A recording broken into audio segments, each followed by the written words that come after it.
fue en el instante preciso en que sus ojos encontraron el rostro familiar de su chofer en la portada brillante de Forbes, los titanes de la industria, cuando Aurora comprendió la magnitud de la burla que había soportado y la inminencia de una justicia que haría temblar los cimientos de la élite.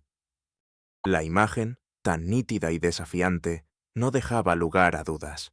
El hombre que cada mañana la recogía en su modesto apartamento, el mismo que pacientemente esperaba en la fría acera mientras ella terminaba su café aguado, era en realidad Adrián Montoya, uno de los magnates más discretos y poderosos del continente, y el principal inversionista del conglomerado que estaba a punto de absorber la mismísima empresa que la oprimía.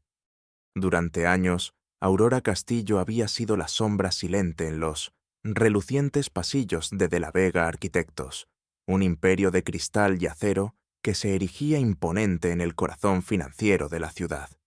Su talento era un murmullo, su presencia, un eco apenas perceptible. Su ropa, aunque siempre limpia y ordenada, delataba la lucha diaria.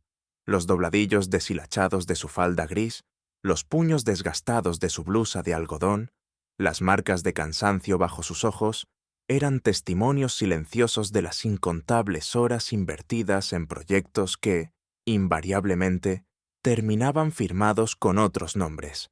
Era una coreografía dolorosamente familiar.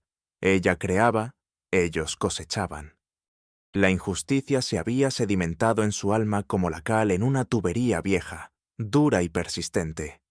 Cada mañana, al entrar a la oficina, el olor a desinfectante de lujo y pulcritud artificial la envolvía, un recordatorio constante de un mundo que le era ajeno, a pesar de que su mente era la que a menudo lo construía.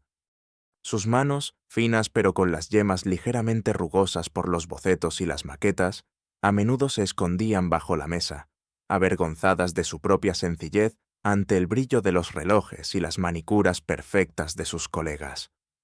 La peor parte de su calvario tenía nombre y apellido: Isabela de la Vega. Hija del imponente Julián de la Vega, director general y fundador de la firma, Isabela era una caricatura de la frivolidad y la crueldad, un diamante tallado con la arrogancia de la riqueza heredada. Su risa, aguda y despectiva, se clavaba en Aurora como pequeñas agujas de hielo, especialmente cuando la encontraba absorta en algún cálculo complejo o perfeccionando un render.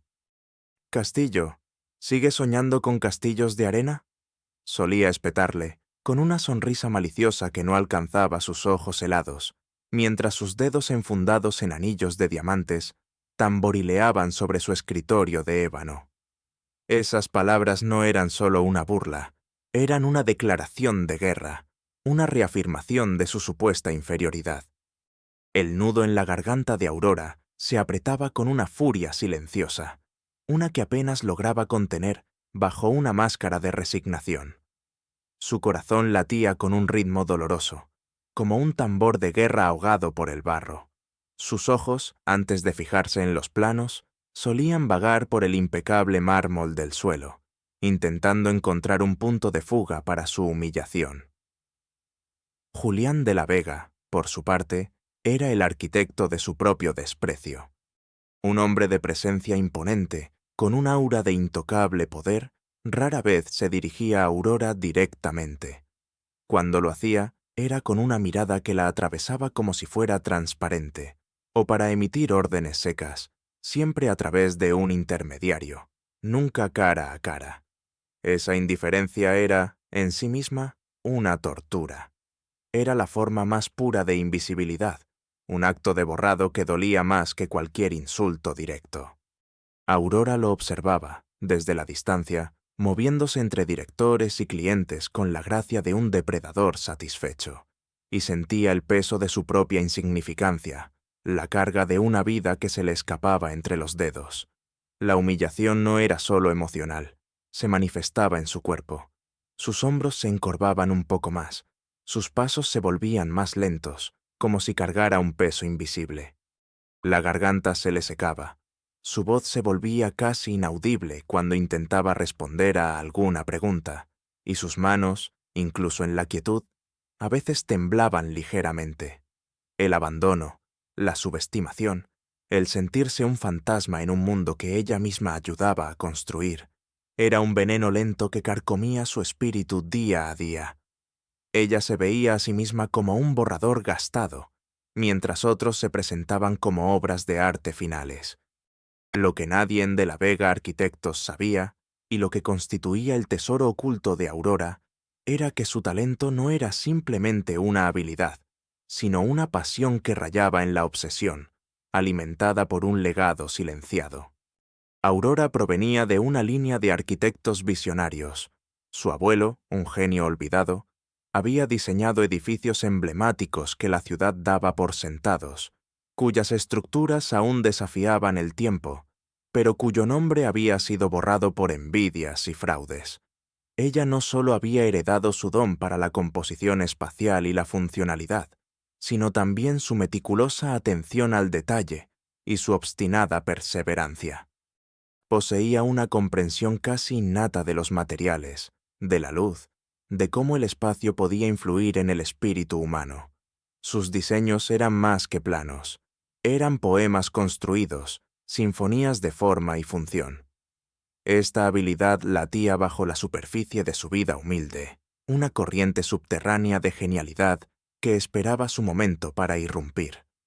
A veces, mientras revisaba planos ajenos en la oficina, su mente se desviaba, imaginando estructuras que trascendían lo mundane, edificios que respiraban, que contaban historias. Ese era su secreto, su superpoder, envuelto en el manto de la invisibilidad.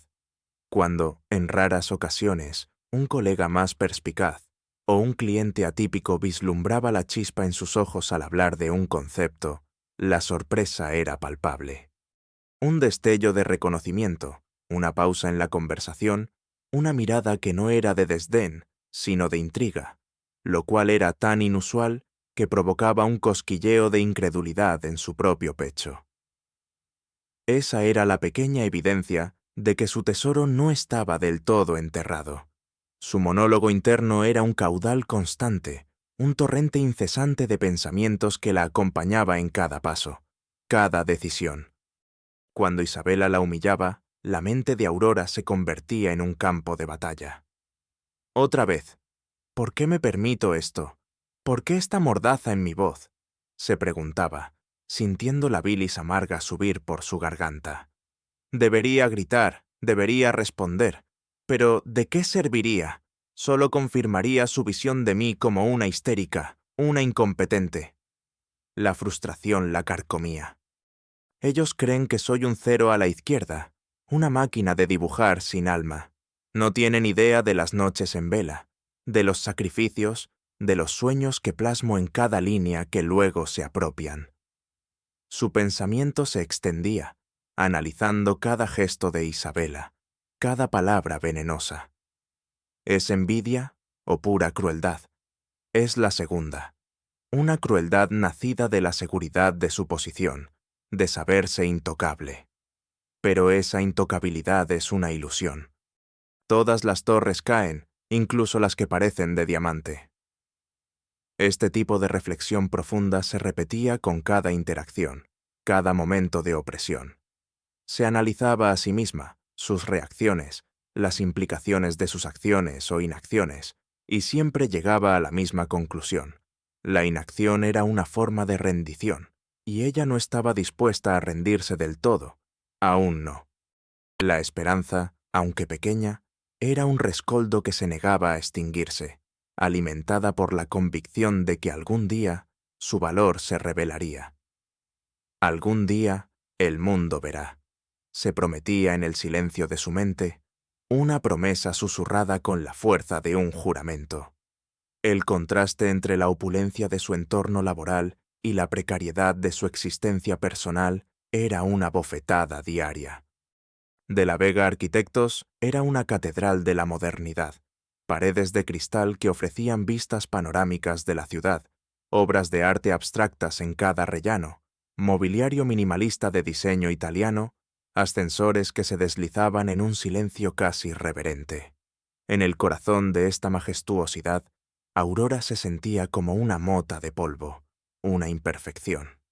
Su escritorio, en un rincón apartado de la planta baja, era el más pequeño y desangelado, apenas iluminado por un fluorescente parpadeante.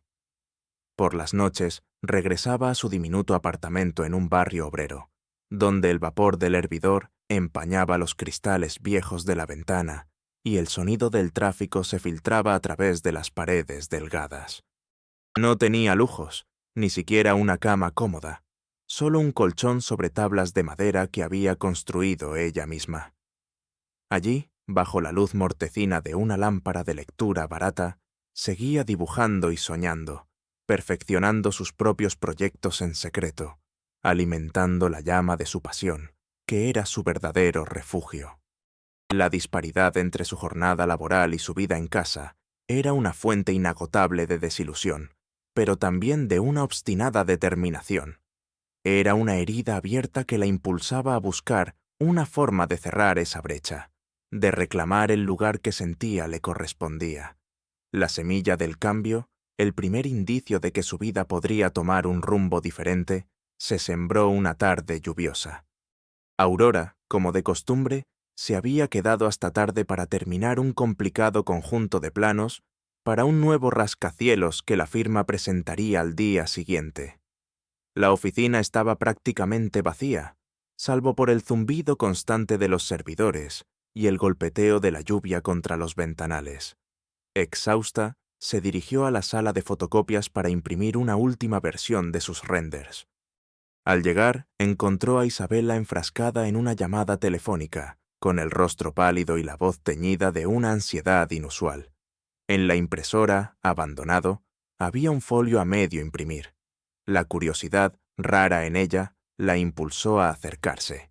En el papel sobresalían cifras y nombres de cuentas bancarias que no reconocía, entrelazados con el nombre de un proyecto que le era dolorosamente familiar.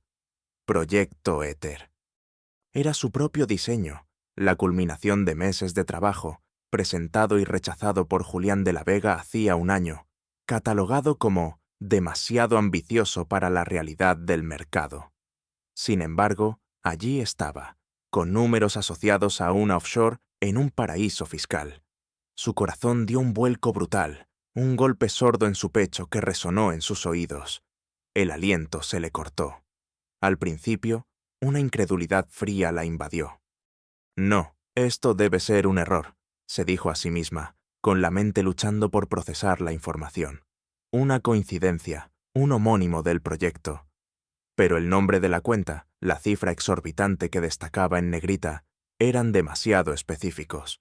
Una chispa de indignación, largamente reprimida, comenzó a arder en su interior. La sangre le hervía, un fuego lento que se extendía desde su estómago hasta sus sienes. Isabela colgó la llamada abruptamente. Sus ojos se encontraron con los de Aurora, y por un instante, un pánico gélido cruzó el rostro de la hija del director. Isabela rápidamente arrebató el folio y lo hizo trizas, pero el daño ya estaba hecho. Aurora había visto suficiente. «Castillo, ¿qué hace aquí tan tarde?», espetó Isabela con una voz áspera, intentando disimular su nerviosismo con agresividad. Terminando los planos del señor. «Romero», respondió Aurora con una voz sorprendentemente firme, sintiendo una nueva determinación recorrer sus venas. Ese encuentro fortuito fue el catalizador, fue la gota que colmó el vaso de la resignación, el hilo de Ariadna que prometía guiarla a través del laberinto de injusticias. La chispa de esperanza se encendió, alimentada por el combustible de la ira justificada y el deseo ardiente de verdad. Se dio cuenta de que no solo le habían robado su trabajo, sino que lo habían usado para una operación fraudulenta. El cinismo y la crueldad de la familia de la Vega se habían revelado en su forma más pura y dolorosa. «Ahora lo entiendo», pensó. «No era que mi proyecto no fuera viable, era que era demasiado rentable para que fuera mío». El proceso de transformación y preparación fue una odisea meticulosa, un lento y agotador ascenso por una montaña de desafíos. Aurora se sumergió en una investigación clandestina que consumió cada una de sus noches y fines de semana. Las bibliotecas públicas se convirtieron en su segundo hogar. Horas incontables pasaba entre pilas de periódicos viejos, buscando cualquier mención a fraudes corporativos que pudieran relacionarse con De la Vega Arquitectos, escudriñando informes financieros públicos y bases de datos. El polvo de los archivos se adhería a sus dedos, el olor a papel envejecido se impregnaba en su ropa, y el zumbido de las computadoras anticuadas de la biblioteca era la banda sonora de su nueva obsesión. Cada nombre de cliente, cada socio, cada proyecto, era un hilo más en la compleja madeja que intentaba desenredar. Sus ojos se cansaban, sus sienes palpitaban, pero la sed de justicia era un motor implacable. Su primera gran dificultad fue el acceso a la información interna. Los sistemas de la firma eran prácticamente impenetrables, y los archivos físicos estaban bajo llave. Esto la llevó a una etapa de observación secreta. Se quedaba más tarde en la oficina, escondiéndose en rincones olvidados, esperando el momento justo para espiar pantallas descuidadas o para escuchar conversaciones a través de puertas entreabiertas. Una noche, mientras limpiaban la oficina, vio a Julián de la Vega arrojar un viejo disco duro a la basura en el sótano. Con el corazón acelerado, esperó a que se fueran, y luego, con la discreción de una ladrona, lo recuperó. Estaba dañado, y recuperarlo sería un desafío, pero era una pista tangible. La frustración era constante. Había noches en las que regresaba a su apartamento con las manos vacías, con la cabeza llena de callejones sin salida, y el desaliento amenazando con sofocarla. ¿De qué sirve esto?, se preguntaba, sentada en la oscuridad, las lágrimas amargas rodando por sus mejillas. Son demasiado grandes, demasiado poderosos. Sin embargo, cada retroceso era solo un prólogo a un nuevo empuje. La imagen de Isabella riéndose de ella, de Julián ignorándola, se convertía en un acicate. Tomó clases de informática básica, luego de recuperación de datos. Pasó semanas frente a tutoriales en línea, aprendiendo a desfragmentar, a buscar archivos ocultos, a entender la lógica de las bases de datos. Los avances eran graduales, exasperantemente lentos, pero cada pequeño descubrimiento era un chute de adrenalina. Encontró correos electrónicos cifrados que mencionaban comisiones irregulares, nombres de compañías fachada y transacciones sospechosas. Cada fragmento de prueba era un ladrillo en la pared que construía para su vindicación. En un monólogo interno que ocupaba sus pensamientos mientras luchaba con códigos y comandos, Aurora se decía: «Esto es más que un simple fraude. Es una red de mentiras tejida con la seda de su arrogancia. Cada línea de código que descifro, cada documento que recupero, es una gota de su veneno que se convierte en mi antídoto. No hay vuelta atrás. Si me descubren, estoy perdida. Pero si no hago esto, me perderé a mí misma por completo. Este es mi último aliento de dignidad». La perseverancia era su única moneda, y la pagaba con cada gota de energía. El aroma del café nocturno, amargo y solitario, se convirtió en el perfume de su revolución. Las alianzas inesperadas fueron el combustible que encendió la hoguera de su plan. Su primera aliada crucial fue Elena, una anciana archivera que había trabajado en De la Vega Arquitectos durante más de 40 años antes de ser jubilada forzosamente por Julián, bajo el pretexto de una reestructuración. Elena, con su cabello blanco recogido en un moño estricto y sus ojos que habían visto pasar incontables injusticias, vivía ahora en un pequeño apartamento atestado de libros y el polvo de los recuerdos.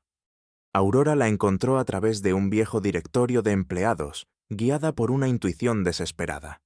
La primera vez que la visitó, Elena se mostró recelosa, envuelta en un aura de resignación. La firma: «Hija, no pierdas tu tiempo. Son víboras, te devorarán y escupirán tus huesos». Aurora, sin embargo, no se rindió. Durante semanas la visitó, no para pedir ayuda directamente, sino para escuchar. Escuchó las historias de la vieja Elena sobre los primeros años de la firma, sobre cómo Julián de la Vega había ascendido pisoteando a otros, sobre los accidentes y las desapariciones de proyectos clave de arquitectos jóvenes. Compartió su propia historia, sus humillaciones diarias, el desprecio de Isabella. Lo que finalmente derribó las barreras de Elena fue la mención del proyecto Éter. Los ojos de la anciana se abrieron de par en par. Éter, ¿todavía siguen con eso? Eso es lo de tu abuelo, ¿verdad, niña? Manuel Castillo. La voz de Elena temblaba con una mezcla de ira y tristeza. Fue entonces cuando la confianza se forjó, lenta pero inexorablemente. Elena vio en Aurora no solo una víctima, sino la viva imagen de la dignidad que había intentado aplastar la familia de la Vega. Tu abuelo era un genio, pero lo despojaron de todo, lo pisotearon. No voy a permitir que te hagan lo mismo a ti. Y así, Elena se convirtió en su memoria, su enciclopedia viviente, proveyéndole fechas, nombres, anécdotas cruciales y la ubicación de archivos que se creían perdidos. Sus conversaciones eran extensas, llenas de pausas para que Elena recordara un detalle o Aurora tomara notas frenéticamente. El señor de la Vega siempre fue un hombre sin escrúpulos, mi querida, le dijo Elena una tarde, con la voz cargada de un resentimiento antiguo. Pero nunca fue tan descarado hasta que su fortuna creció y pensó que era invencible. Tu abuelo fue una de sus primeras víctimas, un talento que eclipsaba el suyo. Él no podía soportarlo. El segundo aliado llegó de forma más inesperada. Mateo, un joven genio de la informática a quien Aurora encontró por casualidad en un foro en línea mientras buscaba ayuda para recuperar el disco duro dañado. Mateo, con su pelo teñido de azul y su mirada aguda, era un hacker ético, un mago del código que vivía en el submundo digital. Al principio, se mostró escéptico ante la petición de Aurora. ¿De la Vega Arquitectos? Señora, eso es una fortaleza. Va a necesitar más que un disco duro roto. Pero la desesperación en la voz de Aurora y su relato apasionado sobre la injusticia lo intrigaron. Aurora le llevó el disco duro, los correos cifrados que había encontrado, y le explicó su teoría del fraude. Mateo, que valoraba la justicia por encima de todo, y que tenía una particular aversión a la arrogancia corporativa, vio en Aurora una causa que valía la pena. «Esto no es solo un trabajo, ¿verdad?», le preguntó, tecleando con una velocidad asombrosa. «Esto es personal». Aurora asintió, las lágrimas asomándose a sus ojos. «Es todo lo que tengo». La compasión de Mateo se encendió. Él vio en ella no solo a una mujer humilde, sino a una fuerza de la naturaleza, una persona que, con su limitada experiencia, había logrado desenterrar una red de corrupción. Su aportación fue invaluable: acceso a bases de datos ocultas, descifrado de más correos y el rastreo de movimientos financieros a través de complicadas redes de empresas fantasma. El diálogo entre ellos era técnico y profundo. Necesitamos establecer una correlación directa entre las transferencias y los proyectos plagiados, Aurora. Un rastro de papel digital, le explicó Mateo una noche, mientras la pantalla de su portátil brillaba con líneas de código verde y negro. Si podemos probar que tu diseño de Éter fue la base de ese desfalco, su castillo de naipes se derrumbará. Con Elena y Mateo a su lado, Aurora sintió que, por primera vez, no estaba sola en su cruzada. Su plan cobraba forma, un contorno cada vez más nítido de venganza justificada. La tensión se intensificó hasta niveles casi insoportables a medida que Aurora se acercaba a su objetivo, y la paranoia comenzó a corroer a sus antagonistas. Julián e Isabella, sintiendo una perturbación en la fuerza, una fisura en su imperio inexpugnable, comenzaron a mostrar signos de desesperación. Una mañana, Isabella se apareció en el rincón de Aurora. Sus ojos, normalmente gélidos, ahora ardían con una mezcla de ira y sospecha. «Castillo, ¿Ha estado hablando con alguien fuera de la oficina? He oído rumores de que está investigando asuntos internos. Su voz era un susurro viperino, apenas audible, pero cargado de veneno. La reacción inicial de Aurora fue un escalofrío de miedo que le recorrió la columna vertebral.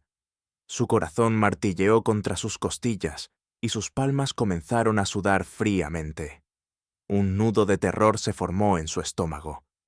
Pero al mirarla, vio no solo maldad, sino también una creciente ansiedad en los ojos de Isabela, una vulnerabilidad apenas perceptible. Y eso, sorprendentemente, le infundió coraje. «Solo hablo con mis colegas sobre proyectos actuales, señorita de la Vega», respondió Aurora, su voz más firme de lo que se sentía por dentro, forzando una calma que no poseía. La confrontación fue breve, pero el mensaje era claro. La red se estaba cerrando. Isabela la observó con una mirada larga y gélida, antes de girarse y marcharse, su tacón resonando como un redoble de tambor en el silencio de la oficina. Aurora sabía que la habían puesto bajo escrutinio. Su monólogo interno se activó de inmediato. Lo saben, o al menos lo sospechan. ¿Demasiado pronto? ¿He sido demasiado descuidada? No. Debo mantener la calma. Esto es una señal de que estoy cerca. Cada mirada de desprecio, cada palabra de amenaza, es una confirmación de su podredumbre. No pueden permitirse que su fachada se desmorone. Un par de días después, Julián de la Vega la detuvo en el pasillo, un lugar inusual para una interacción directa. Su rostro estaba tenso, sus labios fruncidos en una línea dura. «Señorita Castillo, la lealtad es un valor muy apreciado en esta empresa. Aquellos que la carecen encuentran su camino bloqueado, de una forma u otra». Su tono era bajo, casi amistoso en su superficie, pero la amenaza era palpable, como una mano invisible apretándole la garganta. La mandíbula de Aurora se tensó. El miedo volvió, esta vez acompañado de una punzada de rabia. La idea de que pudiera perderlo todo, de que su trabajo duro fuera en vano, la asaltó con una fuerza abrumadora. Sin embargo, su determinación se afianzó aún más. «He sido leal a mi trabajo, señor de la Vega», respondió Aurora, manteniendo su mirada. Era una respuesta que, en su simplicidad, era profundamente subversiva. Julián frunció el ceño, su expresión se oscureció y se alejó sin decir más. En su mente, Aurora procesó la interacción. Es un intento de intimidación. Quieren que me eche para atrás. No entienden que para mí, esta batalla ya no es solo por un empleo. Es por la verdad, por la dignidad, por la memoria de mi abuelo. La paranoia de los de la Vega era evidente en sus gestos nerviosos, en las reuniones a puerta cerrada, en las miradas furtivas que lanzaban a los empleados.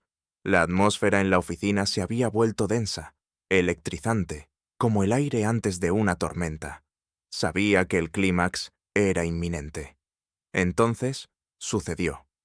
Fue una tarde de martes, cuando Aurora estaba empacando sus pocas pertenencias para irse a casa, con la cabeza aún dando vueltas por la última amenaza velada de Isabela. Mientras esperaba el ascensor, sus ojos se posaron distraídamente en la mesa de la recepcionista, donde una revista brillante de Forbes había sido dejada descuidadamente. El reflejo de la luz del sol en la portada llamó su atención. Y ahí estaba. En el centro de la imagen, con una mirada tranquila y un semblante sereno, un rostro que conocía tan íntimamente como el suyo propio, pero que nunca había visto en ese contexto. Adrián Montoya, su chófer, el hombre que la había recogido y llevado por la ciudad durante meses, siempre con una discreción impecable, una cortesía silenciosa. Debajo de su foto, en letras grandes y audaces, se leía: Adrián Montoya, el arquitecto silencioso de un imperio de $1.000 millones. Debajo, un subtítulo aún más impactante: el visionario detrás de la adquisición masiva de Solstice Group, redefiniendo el futuro de la industria. El impacto fue un puñetazo directo en el plexo solar. El aliento se le fue. Un escalofrío de incredulidad, mezclado con un asombro vertiginoso, le recorrió el cuerpo. Sus manos temblaron incontrolablemente, haciendo que los pocos documentos que sostenía se deslizaran al suelo. El pitido del ascensor al abrirse no registró en su mente. Solo existía esa portada, esa revelación. Mi chofer es un titán de la industria, susurró, la voz apenas un hilo, tan delgada que ni ella misma la escuchó. La ironía era tan brutal que rozaba lo surrealista. Ella, la arquitecta despreciada, había estado siendo llevada por el hombre que probablemente era el principal actor en la compra de la empresa que la pisoteaba. Toda su vida había sido invisible para la élite, y ahora descubría que había estado compartiendo viajes con la personificación de esa élite, camuflado en un uniforme de chofer. La humillación se mezcló con una punzada de vergüenza por su propia miopía, pero pronto fue superada por una oleada de asombro y, extrañamente, una punzada de esperanza. Él lo vio. Él vio mi valor. Él me observó sin prejuicios, pensó, mientras una nueva clase de adrenalina recorría su cuerpo. Salió del edificio como en un trance. Cuando Adrián la esperaba en el coche, ella entró en el asiento trasero como de costumbre, pero su mirada no era la misma. Sus ojos, llenos de preguntas sin formular, se clavaron en él a través del espejo retrovisor. Adrián, con su habitual calma, notó la intensidad de su mirada. Finalmente, con un suspiro casi imperceptible, se quitó la gorra de chofer y la colocó sobre el asiento del copiloto. Supongo que la portada de Forbes le ha ahorrado una revelación más dramática, señorita Castillo, dijo. Su voz, aunque tranquila, contenía una pizca de ironía. Mis disculpas por el engaño. Estaba en una fase de investigación de mercado, observando de cerca a De la Vega Arquitectos para una posible adquisición. Y en el proceso me encontré con un talento extraordinario y una injusticia flagrante. Aurora sintió un torbellino de emociones, alivio, ira, vergüenza y una esperanza que amenazaba con desbordarla. ¿Usted lo sabía? ¿Todo este tiempo? Preguntó, su voz quebrada. Cada humillación, cada desprecio. ¿Y usted estaba allí, observando? Adrián asintió, su mirada seria. Lo vi todo, señorita Castillo. Su talento, su perseverancia, la forma en que el señor de la Vega y su hija la trataban. Vi su proyecto éter y cómo lo saquearon para sus propios fines ilícitos. Sus palabras eran una validación, un bálsamo para las heridas de años. Soy el director de Solstice Group, sí, y estábamos a punto de lanzar una OPA hostil. Lo que usted ha descubierto sobre el fraude interno de la Vega es aún más valioso de lo que imagina. Su evidencia, combinada con la nuestra, puede derribarlos de forma permanente. La oferta que le hizo después fue tan audaz como su propia revelación, un apoyo total para exponer la verdad y una posición de liderazgo en el nuevo conglomerado si lograba su objetivo. Esa noche, Aurora no durmió. Su monólogo interno fue un torbellino de estrategia y emoción. Esto es real, él es real. La justicia no es solo un sueño. Esta es mi oportunidad. No solo para mí, sino para todos los que han sido pisoteados por la arrogancia de los poderosos. La caída de los de la Vega no será solo por su fraude, será por su desprecio hacia la dignidad humana. Lo que me hicieron a mí, se lo hicieron a muchos. Y esto se acaba hoy. El clímax explosivo se desató en la fastuosa gala anual de la arquitectura, un evento de prestigio que congregaba a la élite de la industria en el suntuoso gran salón del Palacio de las Artes, un recinto de mármol pulido y cúpulas doradas.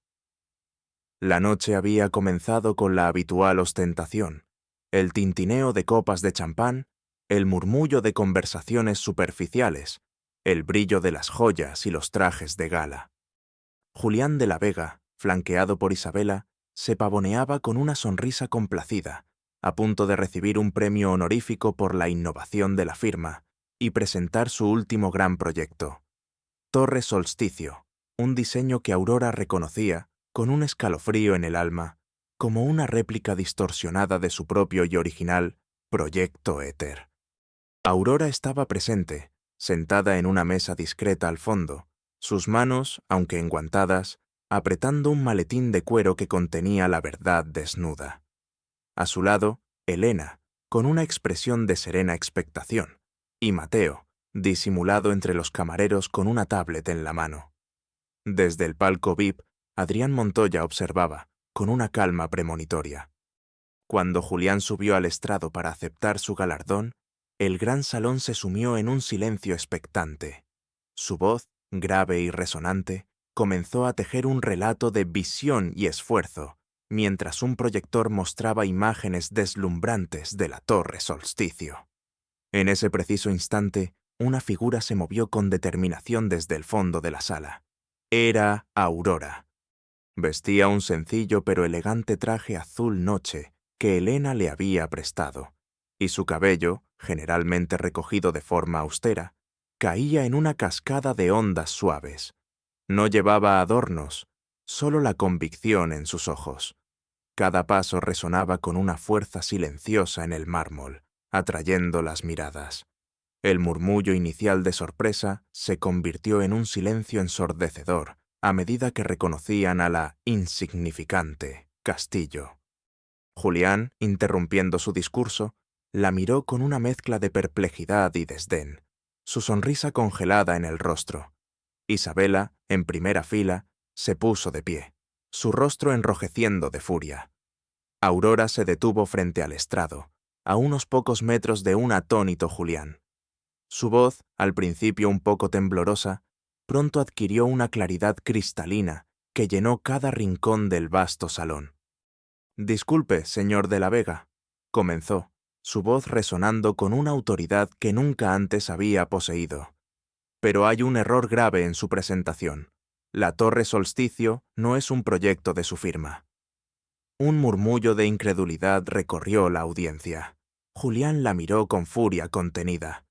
«Señorita Castillo, ¿qué significa esto? ¡Retírese!». Pero Aurora no se inmutó. «Significa que lo que están viendo es una copia». «Una copia de un diseño que me fue robado. El verdadero nombre de ese proyecto es Éter, y su autor original soy yo. O, más precisamente, fue mi abuelo. Y yo lo perfeccioné». Con esas palabras, Mateo, desde su posición, activó la pantalla del proyector. Las deslumbrantes imágenes de la Torre Solsticio fueron reemplazadas por una comparación en tiempo real. A un lado, los renders de Julián. Al otro, los planos originales y maquetas digitales de Proyecto Éter, que Aurora había creado años atrás. La similitud era innegable, impactante, hasta los más mínimos detalles estructurales y estéticos. La sala se llenó de jadeos. Las reacciones fueron instantáneas y viscerales. Julián de la Vega palideció, su rostro se volvió blanco como la cal, sus ojos se abrieron desmesuradamente, revelando un terror primario. Su boca se abrió y se cerró, intentando formar palabras, pero solo emitía tartamudeos incoherentes. Las perlas de sudor comenzaron a perlar su frente, y sus manos temblaron incontrolablemente, casi dejando caer el premio que aún sostenía. Su cuerpo se puso rígido, como si un rayo lo hubiera alcanzado. La furia comenzó a reemplazar el pánico en sus ojos, una ira fría y calculadora que se transformaba rápidamente en desesperación a medida que entendía la magnitud de su caída. Isabela, en la primera fila, dejó escapar un grito ahogado. Sus ojos, antes llenos de desdén, ahora estaban inyectados en sangre, de rabia pura, y una humillación tan profunda que su belleza superficial se desfiguró en una mueca de incredulidad y negación. Se aferró al brazo de su padre, suplicando con los ojos que hiciera algo que detuviera la catástrofe. Sus labios temblaban, incapaces de articular una palabra. La audiencia, antes ruidosa, ahora era un coro de susurros, un zumbido creciente de estupefacción. Los arquitectos, inversionistas y clientes presentes se miraban unos a otros, sus ojos muy abiertos, sus expresiones faciales pasando de la confusión al asombro, y luego a un horror silencioso. El silencio era ensordecedor, roto solo por los clics de las cámaras de los periodistas que, como hienas, olfateaban la sangre. Aurora no les dio tiempo a reaccionar. Pero eso no es todo, continuó, su voz firme y resonante. La Torre Solsticio no es solo un plagio, señor de la Vega. Es la fachada de un esquema de lavado de dinero, utilizando empresas fantasma y cuentas en paraísos fiscales. Pruebas que he recopilado, con la ayuda de mi equipo, demuestran que esta empresa ha estado desviando fondos, evadiendo impuestos y defraudando a sus propios inversionistas durante años. Con un gesto, Mateo proyectó en la pantalla una maraña de diagramas de flujo financiero, capturas de pantalla de correos electrónicos cifrados y documentos bancarios que demostraban la red de corrupción. Los nombres de las empresas fachada, los montos de las transferencias, todo estaba allí, en una claridad innegable. Los murmullos se convirtieron en exclamaciones de sorpresa y shock. El cambio de poder fue instantáneo y palpable, como si un interruptor invisible hubiera sido accionado. La figura imponente de Julián se encogió, su rostro cubierto de sudor, sus ojos fijos en la pantalla. Aurora, en contraste, se erguía alta, su presencia llenaba el escenario, su voz resonaba con la autoridad de la verdad. Ya no era la sombra, era la luz que exponía la oscuridad. De pronto, varias personas con distintivos de seguridad y uniformes discretos ingresaron al salón acercándose directamente al estrado. Las consecuencias inmediatas fueron brutalmente eficientes. Señor Julián de la Vega, queda usted detenido por fraude, lavado de dinero y plagio, declaró uno de los agentes con voz grave, mientras le mostraba una orden. La mano de Julián cayó, soltando el premio honorífico que se hizo añicos contra el mármol, un sonido estridente que selló el momento. Su rostro era una máscara de absoluta desesperación. Isabela gritó: «¡No, esto es una farsa! ¡Una trampa!» e intentó interponerse, pero fue apartada con firmeza. La caída del patriarca había comenzado, no en la privacidad de una oficina, sino bajo los focos y las miradas de toda una industria, un espectáculo humillante para la élite que siempre había venerado su nombre. En ese momento, Aurora no sintió euforia, sino una calma fría y una profunda sensación de justicia consumada. La caída de los antagonistas fue un descenso empinado y doloroso, un espectáculo de ruina que se desarrolló con la misma meticulosidad con que Aurora había planeado su ascenso. Las ramificaciones legales y sociales fueron inmediatas y devastadoras. El arresto de Julián de la Vega en la gala anual fue solo el principio. Los titulares de la mañana siguiente eran sensacionalistas, con fotos de su rostro demacrado y las imágenes de los documentos expuestos. La Fiscalía abrió una investigación exhaustiva, alimentada por las pruebas irrefutables proporcionadas por Aurora y confirmadas por el equipo legal de Adrián Montoya. Las oficinas de la Vega. Arquitectos fueron allanadas, sus activos congelados y la reputación forjada durante décadas se desmoronó en cuestión de días.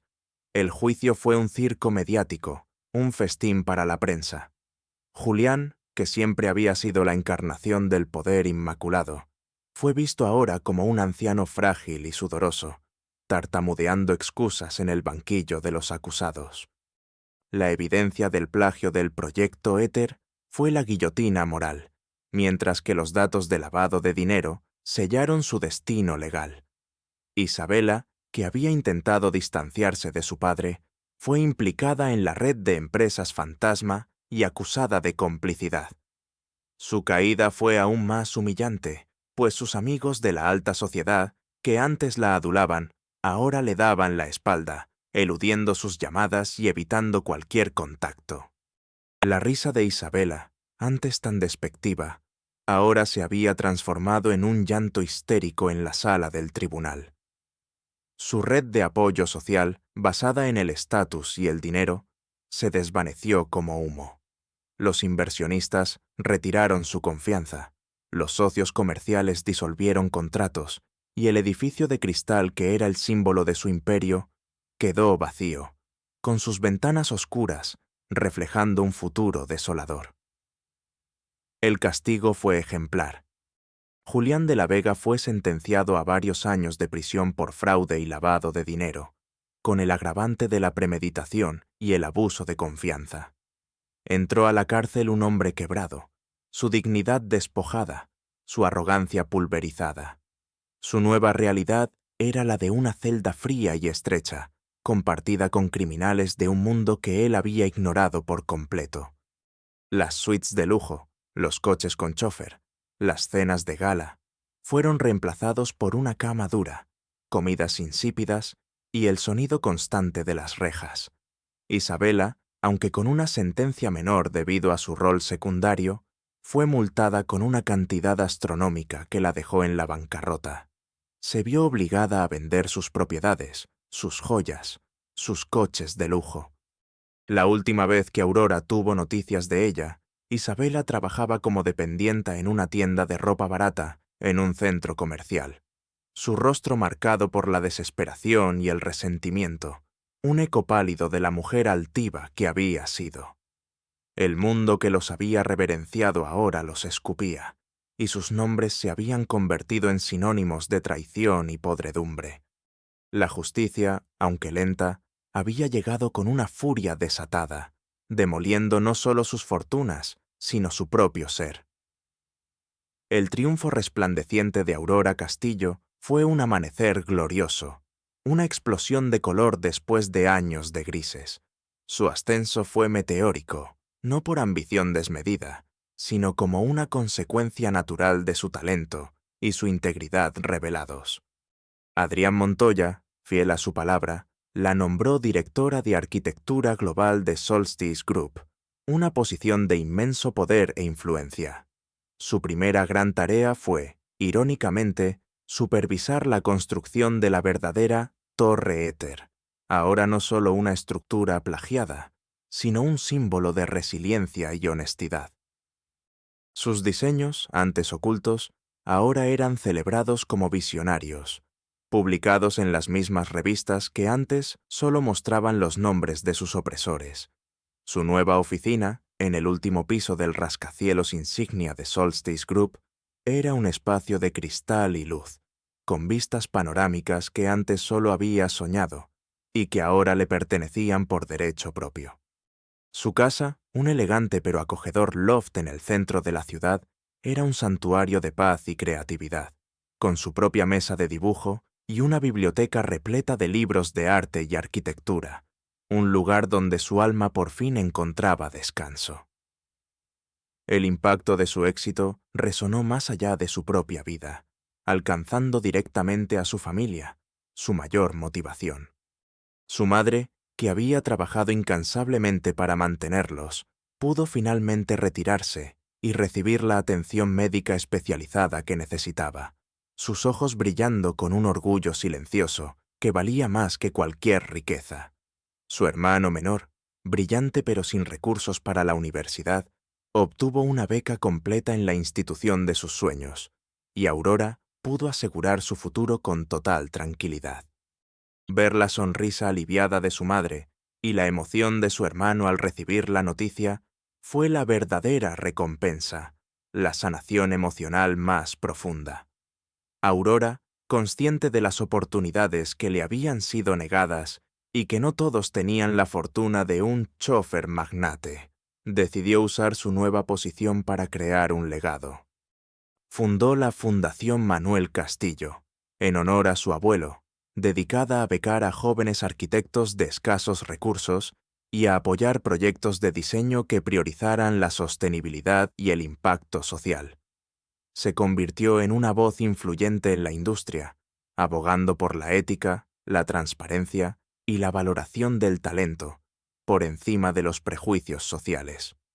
Su discurso de inauguración de la fundación se centró en la dignidad humana y la importancia de dar oportunidades, un mensaje que resonó profundamente en toda la sociedad. Hubo reencuentros significativos que marcaron el cierre de viejos capítulos. Un día, mientras salía de un evento de caridad, se encontró con Isabela de la Vega. La antigua Isabela, con su porte altivo y su vestuario impecable, había sido reemplazada por una mujer demacrada, con el pelo descuidado y un rostro marcado por la derrota. La vio cargando pesadas bolsas de supermercado, sus ojos vacíos. Isabela la reconoció, y el rastro de vergüenza y resentimiento en su mirada fue tan palpable que Aurora casi sintió lástima. Isabela intentó desviar la mirada, pero Aurora se acercó. «Isabela», dijo Aurora con una voz serena, sin rastro de burla, «espero que encuentres tu camino. El verdadero valor no está en lo que se tiene, sino en lo que se es». La exheredera no pudo responder, solo asintió con una lentitud casi imperceptible, el arrepentimiento y la humillación grabados en cada línea de su rostro. Fue un encuentro sin palabras, pero lleno de un peso que solo ellas podían comprender. Otro día, visitó el hospital donde su madre recibía tratamiento. En la sala de espera, se encontró con el mismo guardia de seguridad que, meses atrás, la había mirado con desdén al verla con sus ropas gastadas. El hombre, que antes apenas la registraba, ahora la saludó con una reverencia respetuosa, sus ojos llenos de una mezcla de admiración y un arrepentimiento no expresado por su trato anterior. Aurora le sonrió, una sonrisa genuina y cálida. Su paz interior era total, una victoria más silenciosa que cualquier aplauso, pero infinitamente más satisfactoria. La nueva vida de Aurora era un tapiz de logros, no solo profesionales, sino personales. Había reclamado su nombre, su historia y su derecho a brillar.